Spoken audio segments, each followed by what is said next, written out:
Hey, what's up mga kagrasa? Nandito tayo ngayon sa truck line, no? Dito to sa may Imus. Tapat siya nito Pure Gold, Tanzanluma, no, sa Imus. After siya ng Lumina Mall ata yun. Sa kanto ng sa may Lotus Mall. So dito siya along Aguinaldo Highway. Dito naman yung pa BDO Imus. So yun nga, nandito tayo sa truck line. Hey, and what we're going to do is bumili tayo ng shock absorber para sa Vios natin because sira na yung shock. So syempre KYB tayo, and of course shock mounts. Sabay-sabay na yan. Let's go! Hey, what's up mga agrasa? Yun na nga, nandito na tayo sa Motec, no? So this is sa may Kawit, dito sa likod ng Phoenix gas station, and we are here with Methuselah, our Vios. So yun na nga, mileage nito is actually 76 or 77,000 na. Definitely time for us to replace the front shocks and shock mounts sa ibabaw.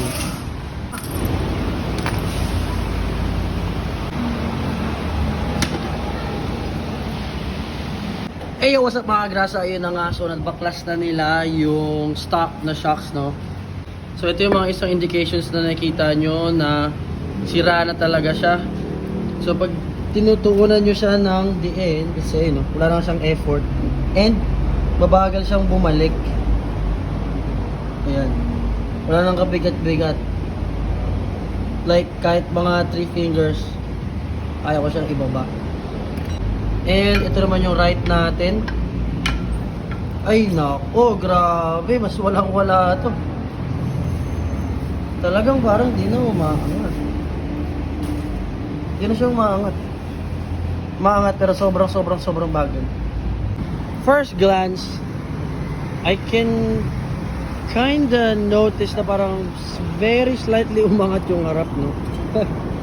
So yung margin niya from dun sa gulong papunta dun sa wheel wells, sa arc, medyo parang mas lumaki siya ng 1 inch, I think. O baka hindi pa talaga super lumalapad, but yeah, we'll check. So ngayon test drive natin, let's go. Hey, what's up mga grasa? Yun na nga, nandito na tayo sa Vios, and test drive natin, no? Medyo naramdaman agad natin na mas solid yung harap, no? So malalaman to talaga pag dumaan na tayo sa lubak. Yun, no? Okay. So far so good. Parang wala naman ng tunog. Shoutout nga pala sa Motec Kawit, no? Sobrang bilis nila kuya napalitan. Kumain lang ako ng pancit canton, napalitan na nila agad.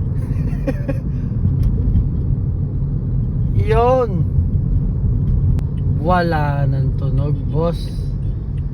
And surprisingly, parang kumaang yung manibela. Medyo parang mas madali siyang iliko ngayon, ah. Parang lang, slightly. Medyo napagaang yung pagliko ng manibela. Mas mabilis din bumaliko. So I would say that improves the handling talaga kapag napalitan nyo yung shock nyo. Wala. It is silent. Wala naman kayong nakita ko is na iba pang pwedeng palitan. Kailangan palitan. Wala naman. Thank you. Ayos na. Ito sabay dalawang. Yon!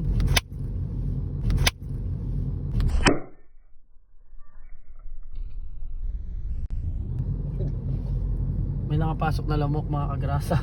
Natawa si kuya. Natawa si kuya, may lamok. Sumukha ako eh.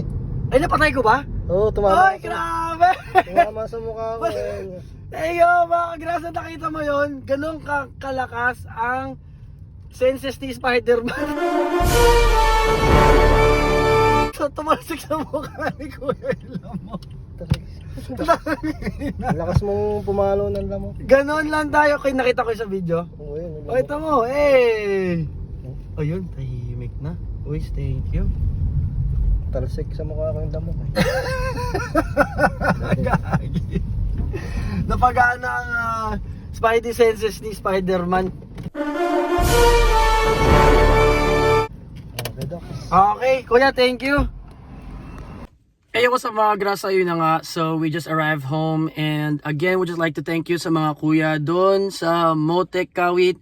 We just like to reiterate na goods and service, it was fast, mabait din naman sila, maayos kausap. Yeah, visit lang kayo doon if meron kayong mga kailangan sa kotse nyo na for repairs or checkup. They have alignment, they do suspension, they do change oil. Now, I would just like to also remind you guys kung paano nag-start yung sira, para kung meron kayong mga kotse or yung mga tito-tita nyo, friends, relatives, may sira sa kotse, paano nyo malalaman na indication na sira na yung shock nyo or shock mount is of course kapag nag-humps kayo or nalulubak or uneven yung road, nararamdaman nyo na parang grabe yung